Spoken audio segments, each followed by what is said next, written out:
This is a podcast about leadership, but today we're talking about how to be a better leader by investing in others, being a sponsor. Welcome to the Remarkable Leadership Podcast. Are you ready? Let's go.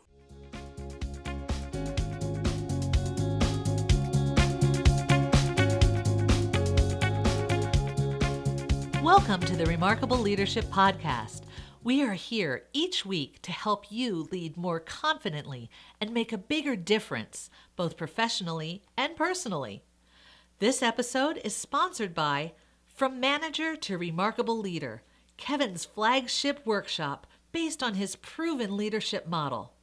Learn more at remarkablepodcast.com/manager. And now here's your host, Kevin.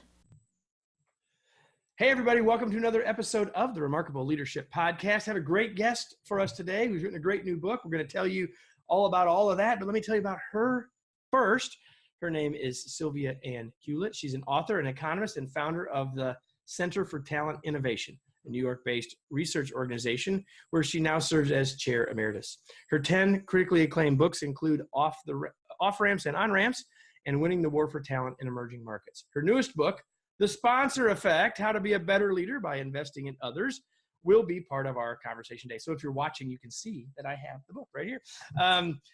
She is acknowledged as one of the world's top business gurus. Her writings have been widely published. She's a Kennedy Scholar, a graduate of Cambridge, and earned her PhD in economics at London University. And today she's the guest here on the Remarkable Leadership Podcast. Sylvia, welcome. It's great to be part of this conversation. Hey, I am so excited to have you. All that, by the way, tells everybody, Sylvia, how smart you are. And so I'm going to try to keep up for the next few minutes. But I really want to start by having you just told me a little bit about your story before I hit the record button. And I think it'd be great if you'd share that. I'd love for you to tell us a little bit about your journey. The book is about sponsors, the sponsor effect, and you've got a very personal sort of piece to your journey. Can you tell us a little bit about sort of where you came from and how you got to where you are? I absolutely will. I think I'm very passionate about this topic because of my childhood. I grew up in the coal mining villages of South Wales at a time when that industry was closing down. The unemployment rate in my valley was 38% when I was a child. And not a whole lot of opportunities. I mean, you could perhaps marry an unemployed miner, but that was about it.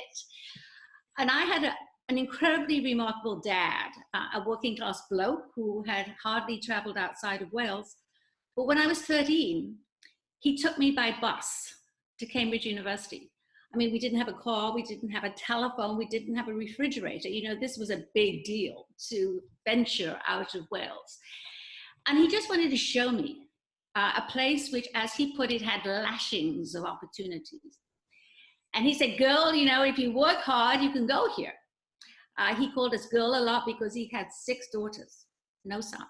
And he got us a little mixed up from time to time. But he knew I was bright and he believed in me.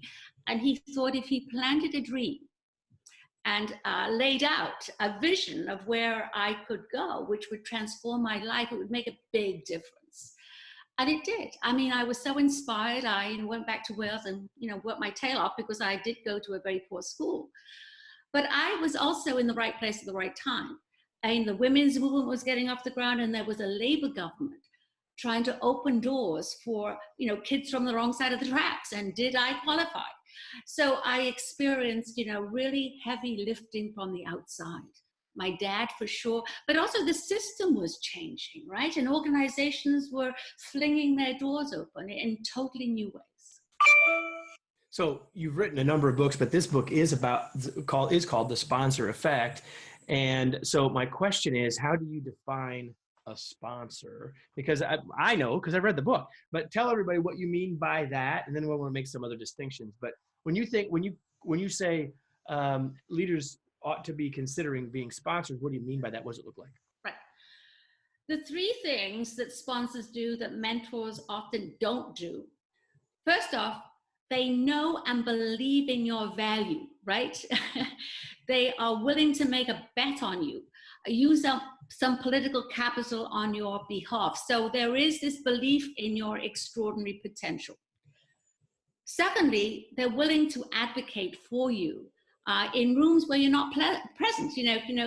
Make a case for you getting that pay raise, in November, or getting that brand new opportunity.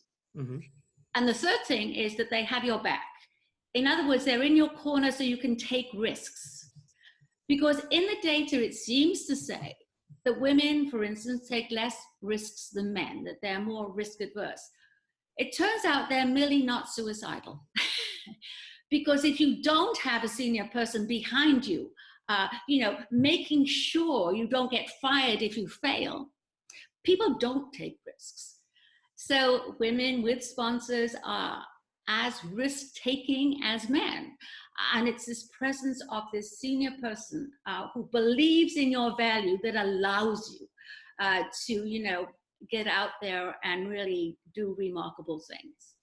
So now everybody, you've got a concept of what Sylvia is talking about here, this idea of being a sponsor. And so is it fair for me to say that it's all of the things we think that a mentor could be, plus these other three things? So it's like mentoring plus advocating, plus having your back, and plus, making a bet on you organizationally. Is that a fair way to describe it?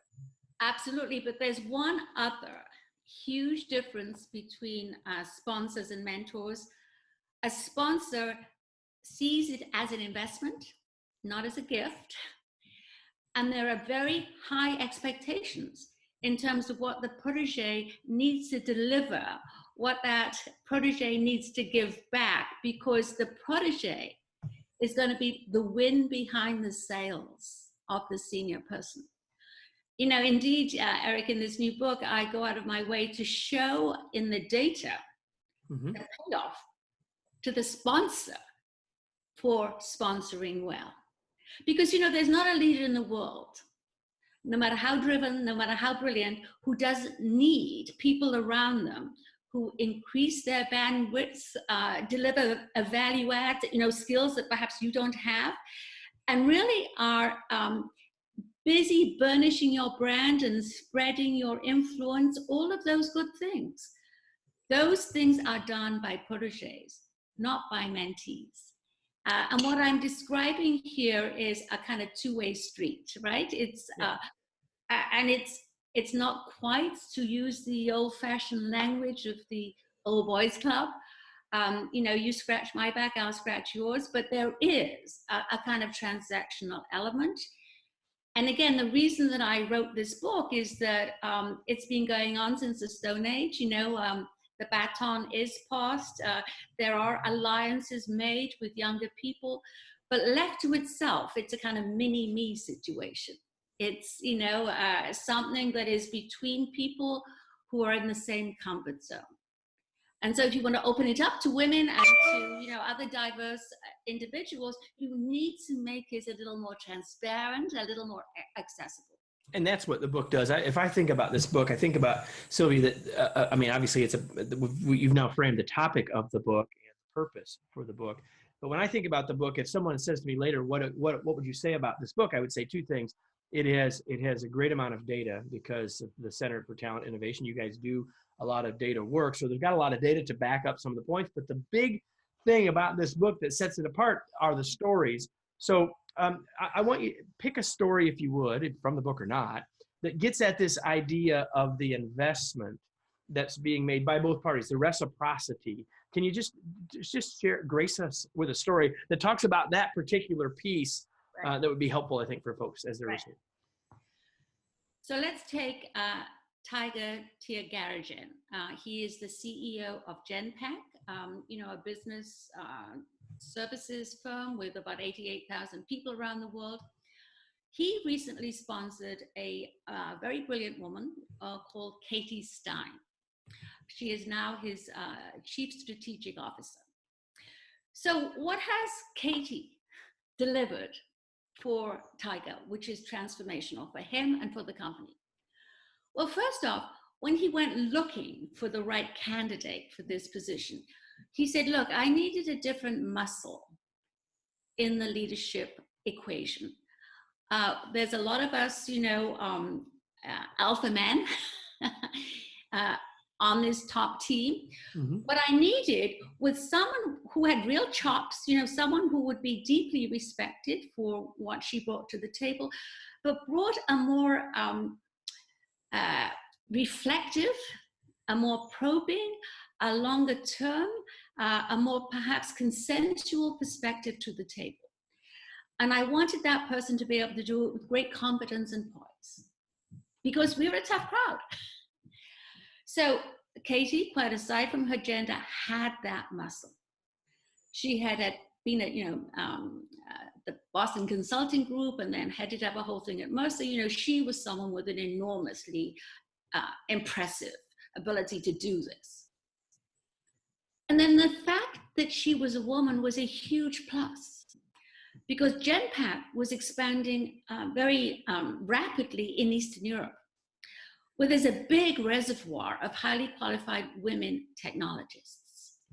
And he wanted Genpact to become an employer of choice for these women, right? Which is a big competitive advantage, in that field.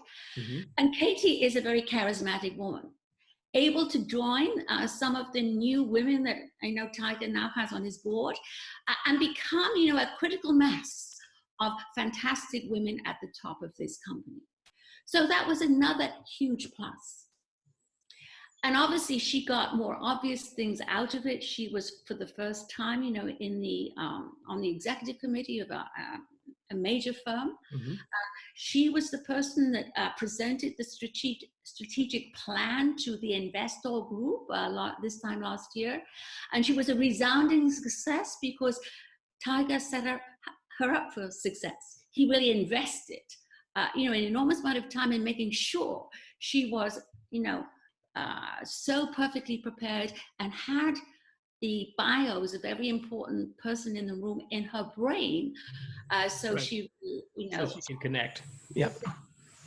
So it's a very good example of the reciprocity, I think. Yeah. So there's two things that I want to pull out of that for everyone listening.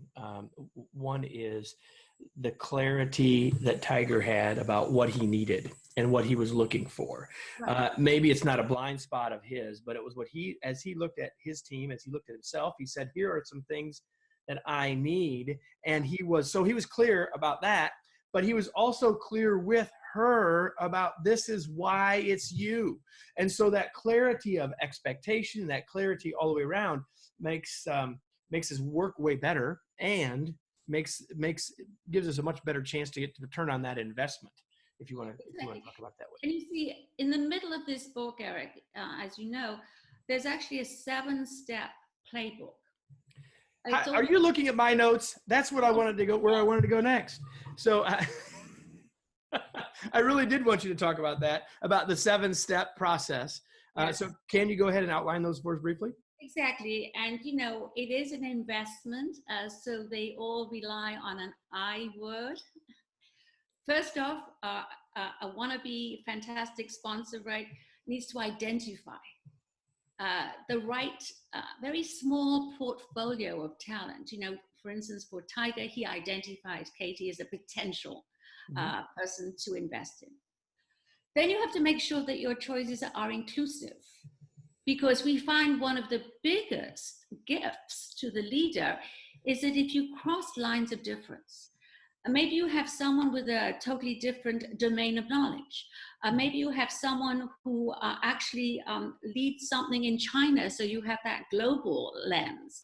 Maybe you do need a woman or a person of color, right? There are 8 dimensions of difference which are very additive to the value of a leader. So make sure you're not just picking a mini-me. Then you really have to inspire, because take Tiger. He had to implant in Katie's mind the extraordinary future she would have if she joined his team, if she took on the many challenges that he was throwing her way. So inspiration, very important. Then you have to instruct, because there will be some skill gaps. And then this is a very important step. You have to inspect, because before you put all of your best relationships, into this pot and really take a lot of risks on behalf of this person, you got to be sure that they're delivering. right? I'm going to stop you there for just 1 second. So far, we've got identify, be inclusive, inspire, instruct, and inspect. And in the book, and as people are listening right now, they're saying, wow, this is all positive, really wonderful stuff. But if we're making an investment, there's always risk. And in the section when you talked about inspect, and we don't need to tell the story, but the point is that you are open to the fact it isn't always going to work. And a particular sponsor picked this person, high expectations for this person. 3 months, 6 months, 9 months in, not going so well, didn't end up being a positive thing, right? So that inspection piece is super important. Exactly, and I won't name names, but there was, again, a leader in the advertising industry who thought that he had a gem, perhaps a bit of a diamond in the rough, but nevertheless a gem on his hands, someone who had succeeded in one division of the company. So he gave him a much bigger job. And basically, this person wasn't up to it. Not only did he not make the numbers, but he managed to alienate a couple of key clients, which in the advertising world, is not a good idea. So it was not, or in any other world for that matter, as it turns out. But this particular leader said, look, for me, it's, 2 strikes, you're out. I did give this person one more chance to come back with another way in, with a new strategic plan. And what he expected his protege to do was actually take the feedback and not be defensive. That did not happen. He did not react well to the criticism. And so given his visibility at the company, he did need to leave. Yep. But, I have several stories, not because I'm trying to scare people, but this is about risk. And it has to be a very considered judgment, because the step after the inspection is to actually instigate a deal. What am I bringing to the table? What are you bringing to the table? Sometimes it's more explicit, sometimes it's more implicit, but basically you have to have the ability to come through on that deal. Absolutely. And then you can go in, full bore. We then, in the book, show that you then really invest in this person. And generally, and this is very interesting, I think, Eric, these relationships last about 6 years. I mean, this is a big deal in the life of, an aspiring leader to make these investments, because oftentimes this, yields value for really a lot of years. So I interrupted you, and there's 2 more pieces. You've alluded to number 7, but so after inspect, there are 2 more I's, and they are? Instigate the deal. And, for instance, I always thought in the Tiger Katie story, part of the deal there is that she knew she had to totally wow that investor crowd, right? Mm-hmm. I mean, it was not clear that this whole thing was going to actually take off full bore. And she knew that was part of what she needed to do. And that makes sense. I mean, it was exactly the first hurdle that was very critical. She also knew that Tiger had turned himself inside out to ensure as much success as he could. But in the end, it was on her. Yep. But I'll give you another example, and again, the stories are really terrific. This was in the tech sector. A very impressive woman who was head of marketing and sales globally had a new sponsee who, in that company, they were called sponsees, not proteges, who was 2 or 3 levels, below her in the pecking order. Right. But she was in the chairman's club. She was the top 1% in her, amongst her peers. So this younger woman was clearly had enormous potential. And I think in that relationship, the instigation of the deal, the older, more experienced woman was a new hire at the tech company. Her name is Jerry. And she had so much on her plate. She'd been there 11 months and she was, doing massive amounts of adjusting to the new culture. Mm-hmm. She knew that this much younger person had to be super proactive. She had to take the responsibility of driving the relationship. And I say in my book that often is the way to make it successful, because her bandwidth was so limited. So what did the younger woman do? And her name is Esther. she did two things which were remarkable to show her value. First off, she realized that she'd been at this company for 11 years. She had a much bigger network than her senior, very, impressive sponsor. So she created a little luncheon club for this older woman so that she could open up her network, make her acculturate faster, make her stickier faster, Right. which was a big gift. And it was kind of all her idea. The other thing she did, which was amazing, the younger woman, an amazing African-American woman, had been a cheerleader for the 49ers as a teenager. Just a piece of her curriculum, her resume, which was extraordinary. She had amazing connection in the sports industry as a result. So she opened a lot of those doors for her senior leader who had no particular entree to that industry. And so the challenge in a way that was thrown this younger woman was show me, what you can deliver.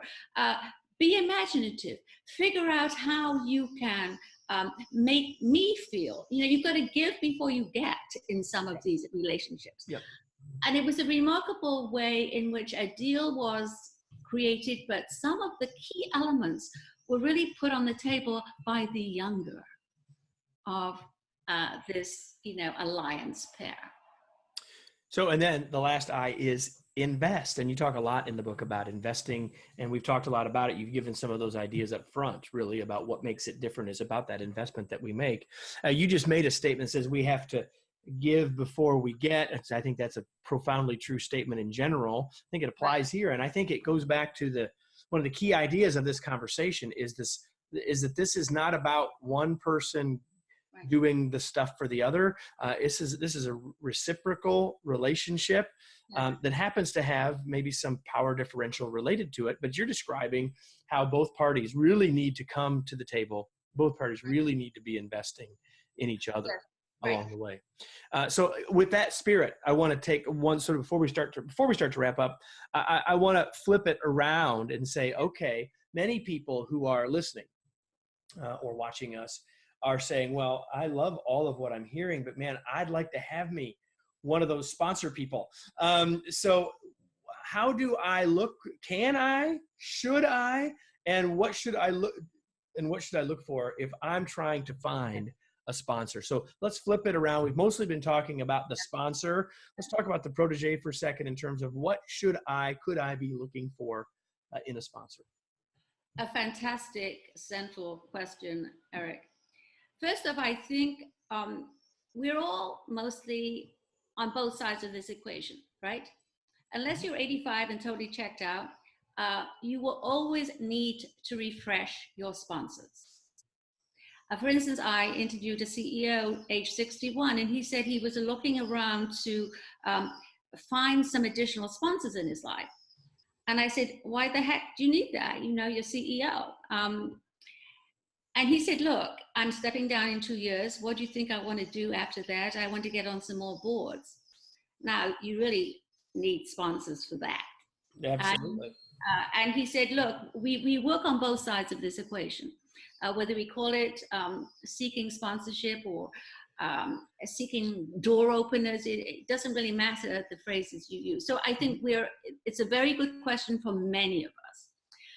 I say that one thing that you can do, which is a pretty clever thing, to look around, look up in your organization, or look out at your community and say, which are the 3 important door openers for me in my next stage? And then how can I get on their radar? How can I give something that is valuable to these people? Because that is going to be the magic that motivates them to see you as valuable and important, et cetera, et cetera. So there are a lot of tactics around that. But say if you're 35 and you're working at a company, you can ask for a mentor. It's fine to ask for a mentor. We see that as, not a huge ask, and most companies see it as a familiar idea.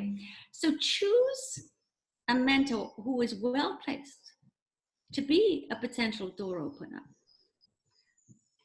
create some kind of mentoring thing. I mean, it's acceptable. You can actually go ask for that and turn that person into a sponsor.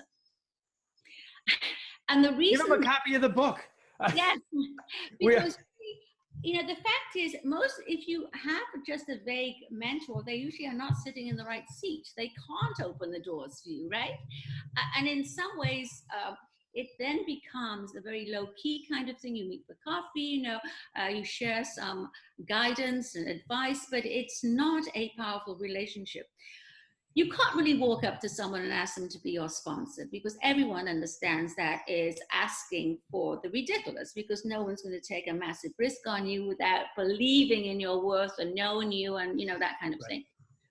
So that is one piece of guidance, pick a door opener. Ask that person to be your mentor. Use that as a stepping stone. Yes, and then turn that into the real deal. So we are talking with Sylvia Ann Hewlett, the author of her latest book, The Sponsor Effect: How to Be a Better Leader by Investing in Others. And so before we wrap up, Sylvia, I have this process that we do here every week that we call the Fast Break. And the Fast Break is brought to you, everybody, by our Remarkable Way ongoing process to leadership development. You can learn more by going to remarkablepodcast.com/way. So Sylvia, the way this works is I have 3 words and I'm going to share a word, and I just want you to give us your first reaction, your first thought, whatever that would be to that word, and then we'll go on to the next one. Okay? Yes. Are you ready? The first one is coaching. Coaching. I think that tough love is great. The biggest gift a boss can give someone they believe in is unvarnished feedback. Perfect. Go ahead. Was there something else you were going to say? I'm sorry. Yes, and I see in my data that when it's a mini-me you're talking to, it is pretty unvarnished. But when you're crossing lines of gender or race, all of a sudden you get very tongue-tied and you don't deliver the more critical advice. And it's a whole missed opportunity. Perfect. Second word, accountability. Accountability is a fabulous word. I'm right this second working on a new book on the Me Too movement, and accountability in terms of teams, in terms of boards of directors, and individual leaders is a very big thing, because there's lots of risk and lots of collateral damage if that does not happen. I think it's newly key to healthy leadership cultures. And the third word is change. Change is, I think capitalism was defined as creative destruction by John Maynard Keynes. Mm-hmm. Meaning that the thing is shifting the whole time. And I think a change which we haven't adjusted to is the fact that the biggest emerging market in the world is not China, it's women. The power of the purse is huge. Mm-hmm. And driving, I think, our talent pipelines, but not yet our vision of the marketplace. All right. AI, for instance, is dominated by men, and it's baking in bias. So I feel that this mismatch is a lag, but change is hugely important in driving who succeeds and what succeeds going forward. Awesome. Thank you. So you passed the fast break with flying colors, Sylvia. So I have just a couple more things. So when you're not collecting data and you're not collecting great stories and writing books, what do you do for fun? Well, I have 5 children. So, there is all kinds of richnesses there. I also paint. My mother was a watercolor artist. It's not that she got to do a whole lot in the Welsh mining valleys, but she flowered in her 60s and 70s. So I'm aspirationally trying to master watercolors. They're very immediate and treacherous materials to work with, because you can't change your mind. No, it's pretty much once it's there, right? We're not talking about chalk. We're not even talking about oil paint. We're talking about watercolors. So that's awesome. So I know from our short conversation before I hit the record button here that you're a reader. So what is something that you're reading now or have read recently that perhaps people would find interesting? On my night table right now is Brotopia, the Emily Chang book about how Silicon Valley used to be dominated by women. You know, the early coders were all female.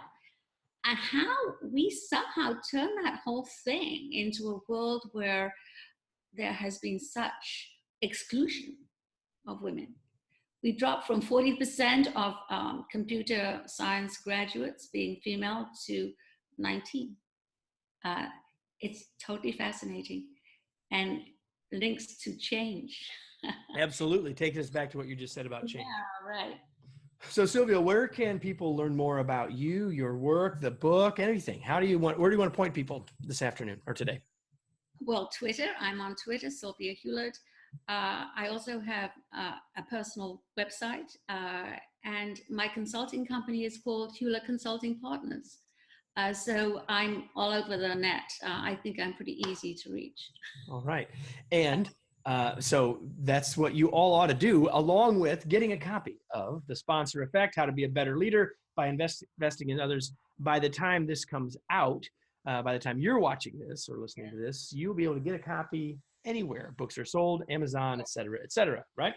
So and it's an ebook as well as a hardcover, and it's the Harvard Business Review Press, and of course they do a fabulous job. So yeah, so you'll find the book. All you gotta do is look, and hope that you'll do exactly that. So before we go, I have a question for all of you who are listening to us or watching us, and the question is the question of application, which is now what? What action are you going to take? Maybe you need to think about, who do I need to be investing in? Do I want to think about being a sponsor? Do I want to look for a sponsor? Do I have ideas now about how I would go about doing that? If I have seen myself as a sponsor, what ideas do I have now about how I can do that more effectively, how I can make it a better investment, how I can find better proteges? You got ideas from our conversation that will only take root if you go take action. And so I hope that you'll do exactly that. I know Sylvia does as well. So Sylvia, thanks so much for being here. It was such a pleasure to have you. And thanks so much for your time and for your wisdom today. And your sense of humor. Fantastic. Thank you. All right. Thanks. So, hey, everybody, before we go, if you'd like to join into this conversation, have a say in what we do on this podcast, even suggest who you think we ought to have on in the future, here's what you do. You join our Facebook group, and you do that by going to remarkablepodcast.com/Facebook, where you can join us. I hope you'll do that. And speaking of joining us, I hope you do that again next week, when we'll be back with another episode of the Remarkable Leadership Podcast. Bye, everybody.